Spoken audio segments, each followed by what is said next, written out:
2026 சட்டமன்ற தேர்தலில் அதிமுக அமோக வெற்றி பெற்று ஆட்சி அமைக்கும் என அக்கட்சியின் பொதுச் செயலாளர் எடப்பாடி பழனிசாமி நம்பிக்கை தெரிவித்துள்ளார். கோவை விமான நிலையத்தில் செய்தியாளர்களுக்கு பேட்டியளித்த அவர், கடந்த நாடாளுமன்ற தேர்தலை விட அதிமுகவின் வாக்கு சதவிகிதம் அதிகரித்துள்ளதாக தெரிவித்தார். ஆனால் திமுக, பாஜகவின் வாக்கு சதவிகிதம் குறைந்துள்ளதாக கூறினார். அதிமுகவில் இருந்து பிரிந்து சென்றவர்களால் கட்சிக்கு எந்த பாதிப்பும் இல்லை என்றும், அவர்கள் சென்ற பிறகுதான் அதிமுகவின் வாக்கு சதவிகிதம் அதிகரித்துள்ளது என்றும் கூறினார். மேலும் விக்கிரவாண்டி தொகுதி இடைத்தேர்தலுக்கான அதிமுக வேட்பாளர் விரைவில் அறிவிப்பு என்றும் எடப்பாடி பழனிசாமி தெரிவித்துள்ளார்.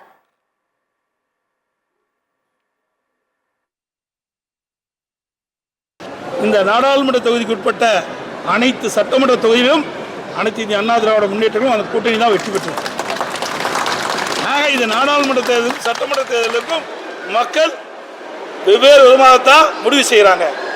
ஆகவே அனைத்து இந்திய அண்ணா திராவிட முன்னேற்ற கழகத்தை பொறுத்த வரைக்கும் சட்டமன்ற தேர்தலிலே அதிக இடங்களில் 2026 சட்டமன்ற பொதுத் தேர்தலும் போது அதிக இடங்கள் பெற்று தனி பெரும்பான்மையோடு ஆட்சி அமைக்கும். விரைவில் அறிவிப்போம்.